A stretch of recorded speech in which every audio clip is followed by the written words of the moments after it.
Welcome to SyncWords Academy. In this video, we will review how to schedule automated captions for a live event. Head over to your SyncWords dashboard and click on the Schedule an Event button.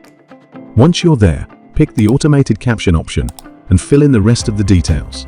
Remember, the title is mandatory. Adding a subtitle is optional though. The latter can be the name of the organization, for example. Now, specify the date as well as the start and end time for your live event.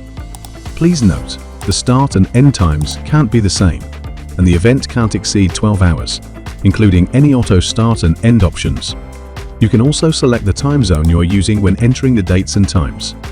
By default, the time zone is set to the time zone in your profile, but you can adjust it here if necessary. Select your audio stream source. You can choose from RTMP, which is the default SRT or HLS pool. Please note audio translations do not work with HLS pool. Next up, pick the live ASR engine you would like to use. Currently, we have two options available. Then, select the source language you would like to use for your event from the drop-down. Once you select the source language, hit the Create an Event button and you're all set. Thank you for watching this short tutorial video. For more videos and written articles on this and many other topics, please visit our help desk.